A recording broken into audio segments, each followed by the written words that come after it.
Boom. Hey, it's Thundercloud here. Yes, Mum calls me James. Here at the Australian Poetry Hall of Fame. It's Chillin Tuesday on this 14th of May. Well, let's get the show underway. 2024, that'll be the year. And, well, as I said, Tuesday, that's the day, today. I've had a hiatus for a couple of weeks. Last week I was down there at the Armidale Poets, and the weekend before that, or the Tuesday before that, my recording didn't record so well. Anyway, that's what happens. Sometimes little mics like these run out of battery, etc., etc., etc. Time gets away, yada, yada, yada, yada, yada. All right, well, it's the 14th of May, and it's Chillin Tuesday. So let's begin with the Gyra weather report as we do, because tonight I'm doing a poet, Neilson, born in 1872, died in 1942. And I'll tell you a little bit more about Neilson later, or soon, very soon. Well, today it was a real cracker of a day in Gyra. It was 18.2 degrees. Anything above 17, you'll know me, Thundercloud. I'll be in a pair of shorts, sitting in the sun, and there was no wind. It was just beautiful. Well, overnight tonight, we're heading for a low of 5, so getting close to frost, maybe through a few frosts in the gullies, but not quite there yet. It's currently 10.3. In Gyra feels like 7.4 degrees, and as for the wind, it's actually quite calm out there. It's 13 kilometre-hour wind in Gyra. The rest of the world, well, you can look at your own window, but that's what we're doing here on Chillin Tuesday. 10.3 outside, feels like 7.4. Beautiful, crisp, fresh and lovely. All right, let's begin the show by acknowledging the traditional custodians of the land on which I broadcast. That would be the Kamilaroi and the Banbai people, to acknowledge their continuing connection to the land and acknowledge that their sovereignty has never been ceded. The other one is, I also would like to acknowledge the Anzacs and their sacrifices of the men and the women who have served to protect our way of life here in Australia. Thank you very much. All right, Australia's Beating Heart here is a book I've got from an anthology of traditional bush poetry. It's been published by the Australian Geographic, but it was edited by Melanie and Susan Carcary back in, I think it was 21. And one I would like to begin the show with is Mary Durack's Red Jack, which is on page 85 here. So it's about a female stock person, or a jillaroo as they might be called, by Dame Mary Durack. She was made a Dame of Australia for her writing, her historical writing. But this is one of her famous poems, Red Jack, by Mary Durack. She rises clear to memory's eyes from mists of long ago, though we met but once in 98, in the days of Cobb and Co. Was driving into Hughenden with mail and gold for load, that I saw Red Jack the Wanderer come riding down the road. Red Jack and Mephistopheles, they knew them far and wide, from Camberwell to Charters Towers, the route they used to ride. They knew them round the Selwyns, where the Leichhardt has its source along the winding cattleways of woman and her horse. And strange the tales they told them, who ranged the dusty track, the great Mephistopheles and the red-haired witch, Red Jack. She claimed no name but that, they said, and owned no things but these, her saddle, swag, her riding kit, and Mephistopheles. And often travellers such as I had seen and thought it strange a woman working on the line that crossed McKinley Range had seen in the dreary wake the stock upon the panes, her brown hand quick upon the whip and light upon the reins, with milling cattle in the yard amid the dust-fouled air, with rope and knife and branding iron, a girl with glowing hair. Red Jack's as good as any man, the settlers used to own, and some bold spirits sought her hand, but Red Jack rode alone. She rode alone, and wise men learned to set her virtue high, to weigh what skill she plied her whip with the hardness of her eye. I saw Red Jack in 98, the first time and the last, but her face brown gaunt and her hair red bright still haunt me from the past. The coach drew in as she rode in sight. We passed the time of day, then shuffled out the mail she sought and watched her ride away. And oh, her hair was living fire, but her eyes were cold as stone. Red Jack and Mephistopheles went all their ways alone. The next one I'm going to read from this book, the Australia's Beating Heart, the anthology here, is Stony Town by John Shaw Neilson. If I ever go to Stony Town, I'll go as to a fair, with bells and men and a dance girl with the heatwave in her hair. I'll ask the birds that live on the road, for I dream, though it may not be, that the oldest song was a forest thought and the singer was a tree. Stony Town is a hard town, it buys and sells and buys. It will not pity the plights of youth or any love in the eyes. No curve they follow in Stony Town, but the straight line and the square.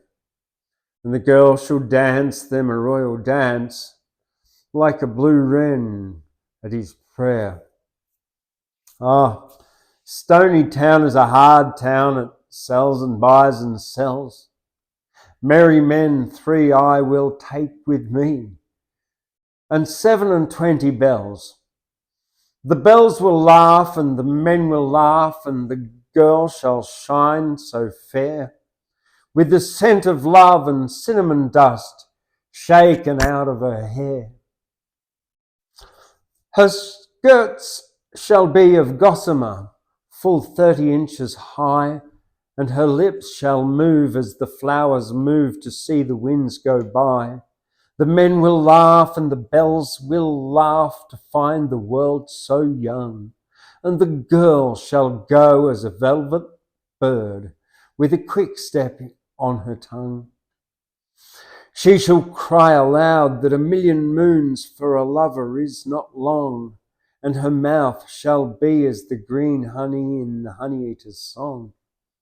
If I ever go to Stony Town, I'll go as to a fair, and the girl shall shake with the cinnamon dust and the heat wave in her hair. Stony Town by John Shaw Neilson. So yeah, John Shaw Neilson. Who was he? Where was he from? Why have you never heard of him? Or have you heard of him? Maybe.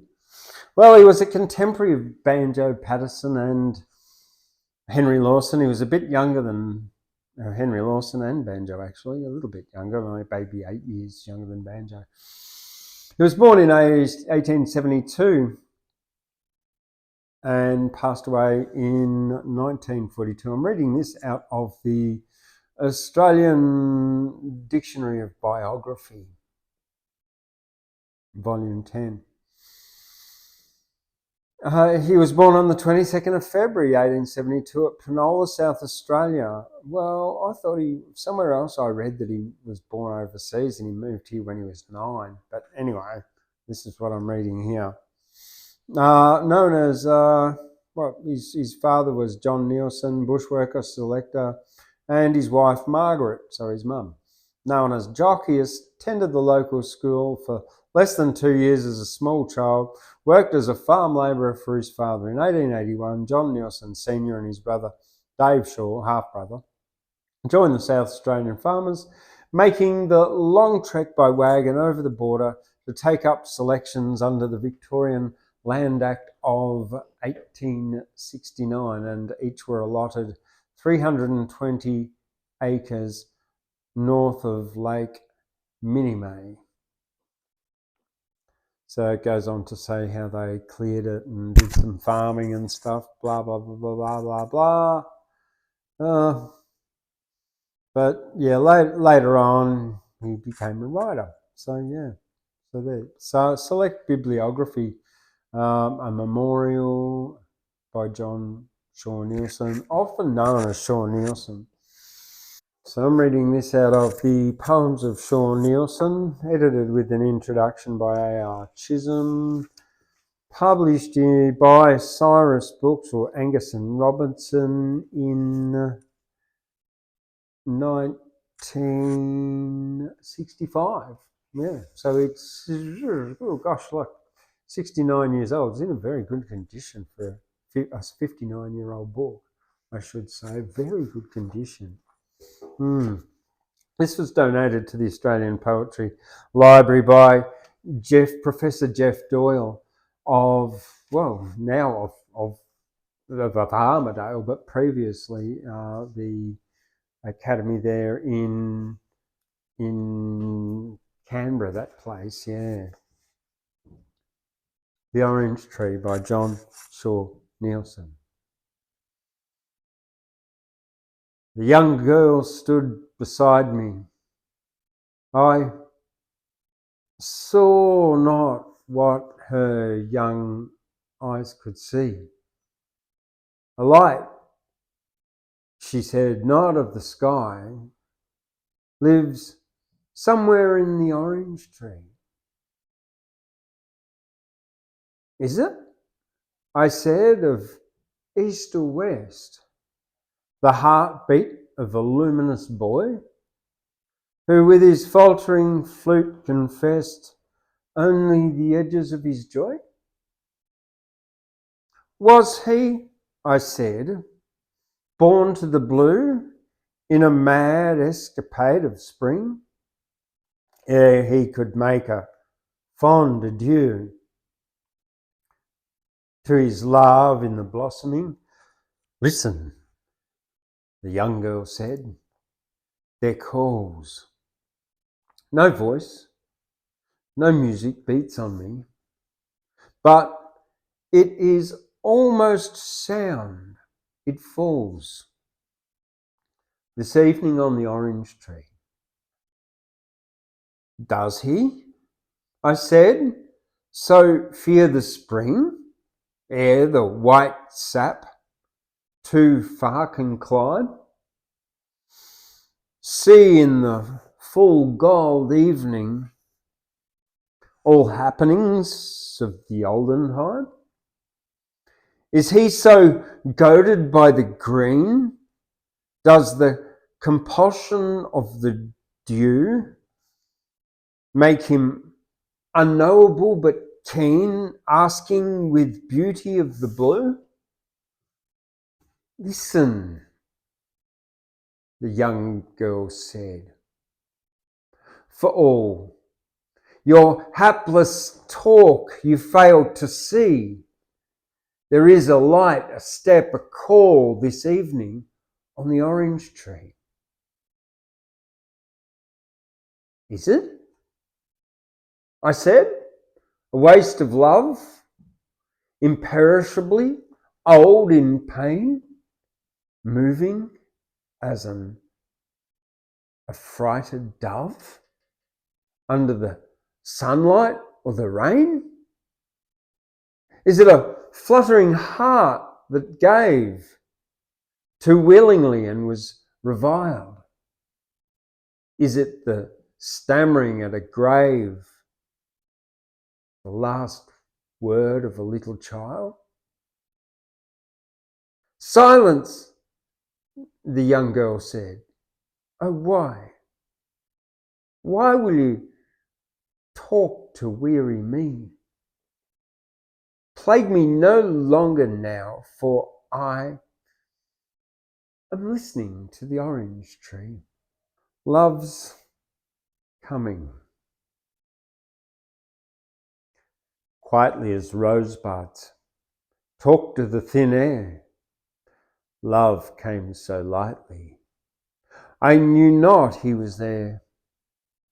Quietly as lovers creep at the middle moon, softly as players tremble in the tears of a tune, quietly as lilies their faint vows declare, came the shy pilgrim. I knew not he was there. Quietly as tears fall on a wild sin, softly as grief's call in a violin. Without hail or tempest, blue sword or flame, love came so lightly. I knew not that he came. Love's Coming by Neilson. The next one, Song Be Delicate. Let your song be delicate, the skies declare. No war, the eyes of lovers wake everywhere. Let your voice be delicate. How faint a thing is love, little love crying under the spring. Let your song be delicate. The flowers can hear. Too well they know the tremble of the hollow year. Let your voice be delicate. The bees are home. All their days love is sunken, safe in the comb. Let your song be delicate. Sing no loud hymn. Death is abroad, oh the black season, the deep, the dim. By Neilson. Song Be Delicate. The Crane Is My Neighbour is the next one. By Neilson. The bird is my neighbour, a whimsical fellow and dim. There is in the lake a nobility falling on him. The bird is a noble, he turns to the sky for a theme, and the ripples are thoughts coming out to the edge of a dream. The bird is both ancient and excellent, sober and wise, but he never could spend all the love that is sent for his eyes. He bleats no instruction, he is not an arrogant drummer. His gown is simply blue as the smoke of the summer. How patient he is as he puts out his wings for the blue.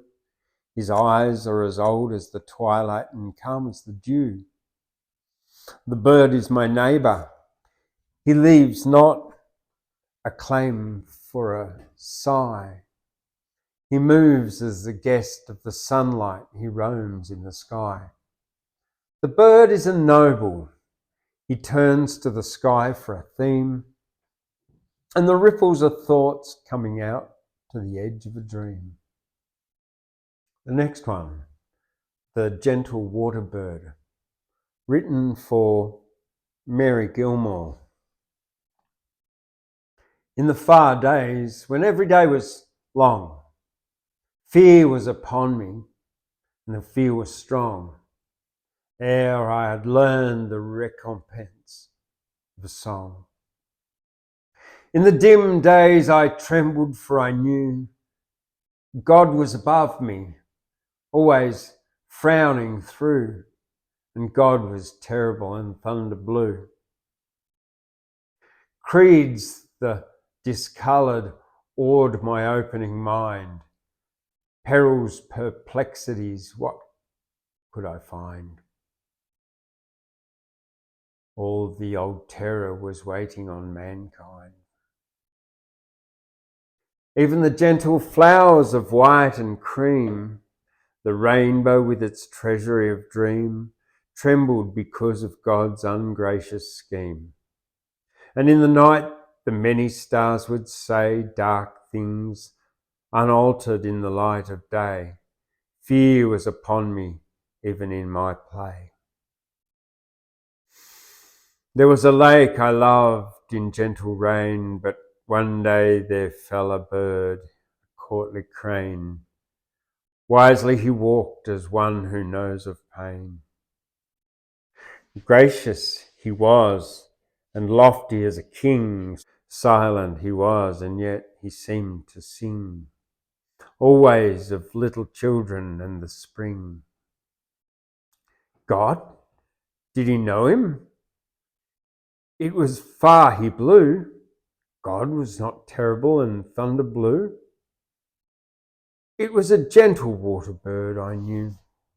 Pity was in him for the weak and strong, all who have suffered when the days were long, and he was deep and gentle as a song. As a calm soldier in a cloak of grey, he did commune with me for many a day, till the dark fear was lifted far away. Sober, apparelled, yet he caught the glow. Always of heaven would he speak, and low, and he did tell me where the wishes go. Kinfolk of his it was who long before came from the mist, and no one knows the shore, came with the little children to the door. Was he less wise than those birds long ago who flew from God? He surely willed it so, bearing great happiness to all below. Long have I learned that his speech was true. I cannot reason how far he flew. God is not terrible nor thunder blue. Sometimes when I'm watching in the white sunshine, someone approaches, I can half define all the calm beauty of that friend of mine. Nothing of hatred will about him cling. Silent, how silent, but his heart will sing, always of little children in the spring. Lovely poem. The next one's a little short one called Along a River. Green leaves, a patch of world along a river, the drab and silver draping every limb. The cackling kingfisher with a throat a quiver, eager to sing for us a morning hymn. By yonder trees the rough red rock hangs over, the black ducks brood a little fleet at sea. In the far sky a wicked foe doth hover, a plover calls, it is a call for me. Across the stream slowly and with much shrinking softly a full-eyed wallaby descends to the blue water's edge. I see him drinking, and he and I, and all his folk are friends. Next one. The birds go by. Westward at even, yet never, never to die. Surely they live as ever the laugh and the sigh. After the fight and the fall, the defeat of the pilgrim, the birds go by. No, not for dying like all the sweet flowers are they. Flowers giving hope to mankind on their little stay, failing only as love fails at the end of the day. Green earth and water have gladdening out their cry, lifting the eyes to the heart in the height of the sky. I dream that they beat to the dead, the thoughts of the living, the birds go by. Lovely. The Girl with the Black Hair by Neilson. Her lips were a red peril to set men quivering, and in her feet there lived the ache and the green lilt of spring. 'Twas on a night of red blossoms, oh, she was a wild wine. The colours of all the hours lie in this heart of mine. I was impelled by the white moon and the deep eyes of the spring, and the voices of purple flutes waltzing and wavering. Of all the blooms most delicate, sipping the gold air, was the rounded girl with round arms, the girl with the black hair. Her breath was the breath of roses, white roses, clean and clear. Her eyes were blue as the high heaven, where God is always near. Her lips were a red peril to set men quivering, and in her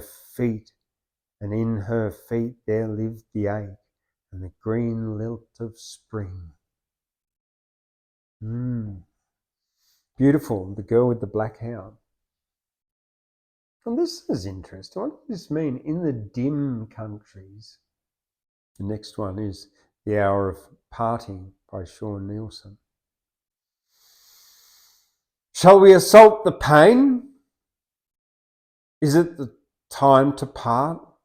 Let us of love again eat the impatient heart.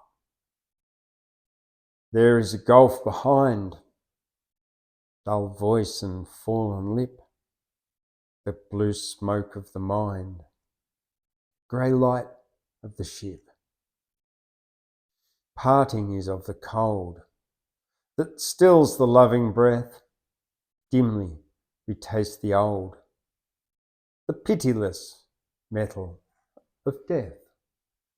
Number 11. The Lover Sings.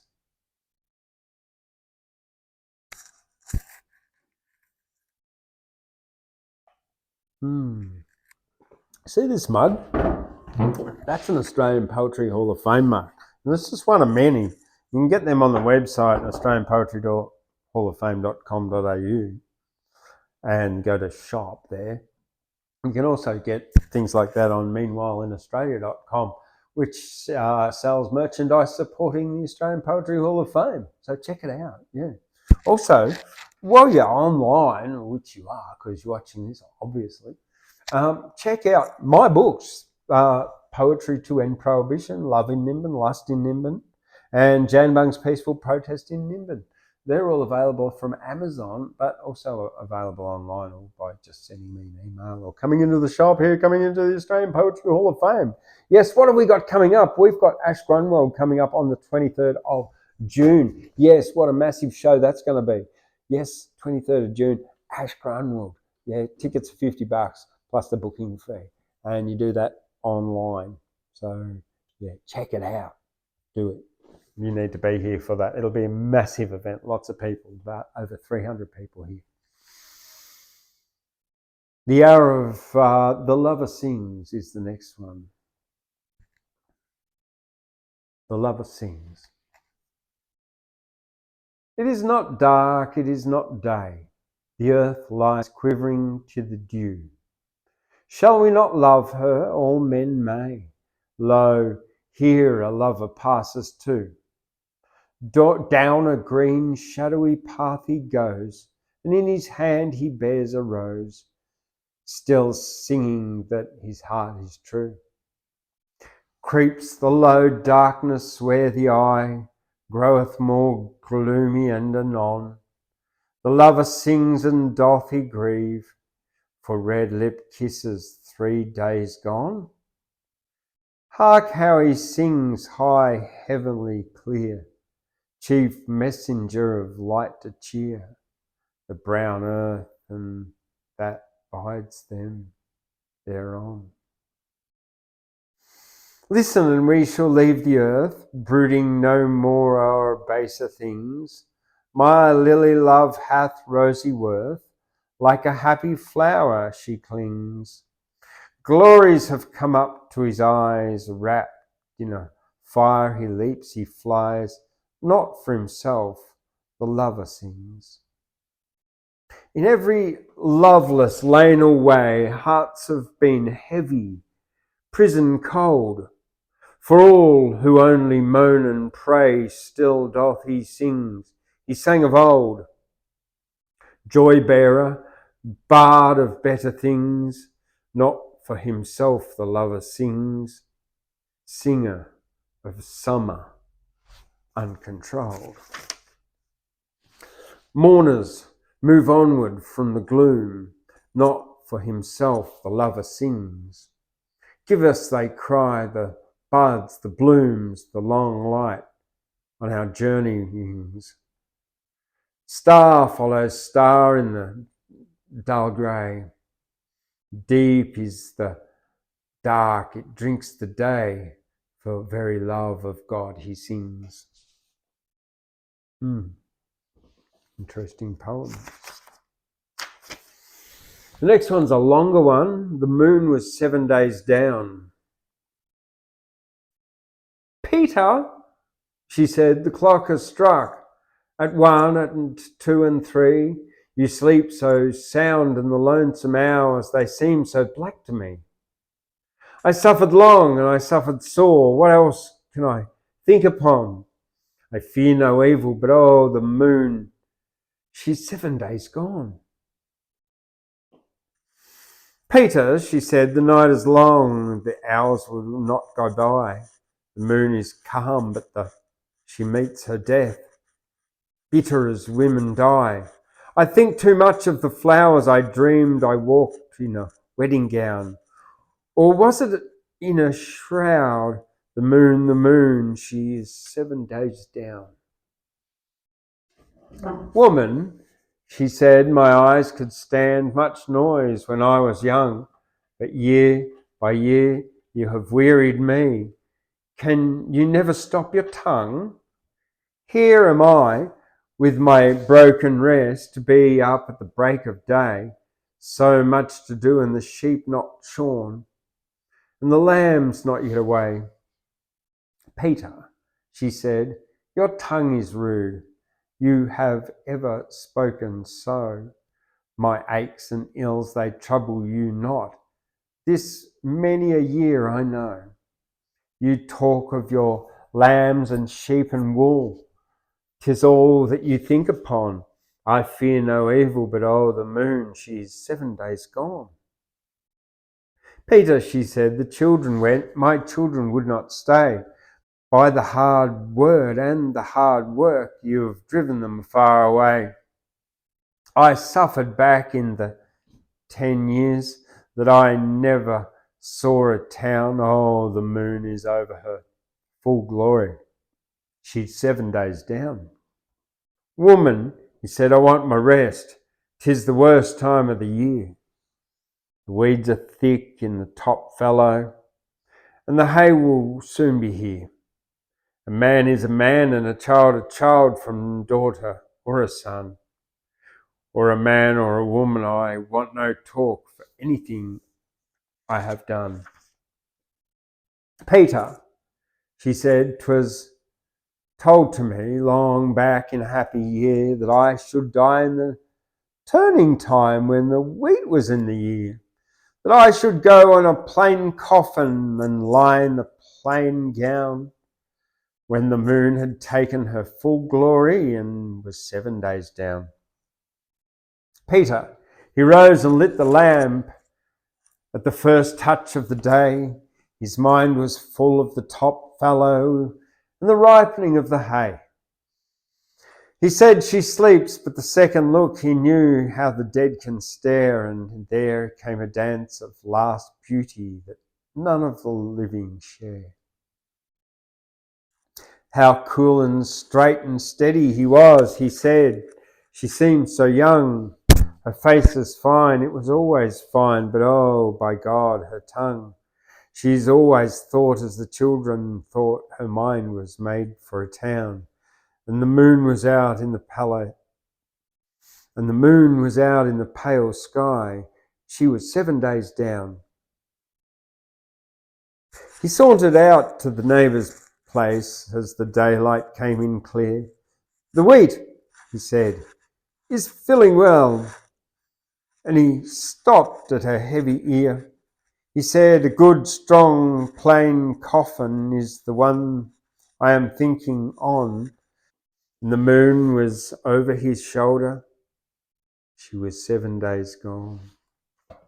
That is the first 12 poems of Shaw Neilson from the Poems of Shaw Neilson, edited with an introduction by A.R. Chisolm. Look, I am Thundercloud. We have got tomorrow night, yes, we have got Wednesday Words here from the Australian Poetry Hall of Fame. So stay tuned for an exciting night tomorrow night. And why don't you come on down here? Yeah, come to the Tunkagira. You can watch, you don't have to partake in it. You can just watch and be entertained. Or you can, and it's live. Yeah, you can get to meet the poets. All right, thank you very much. Don't forget to check out the Australian Film Poetry Film Contest, yes, in the links below. And thank you very much. We will see you tomorrow night. See you later.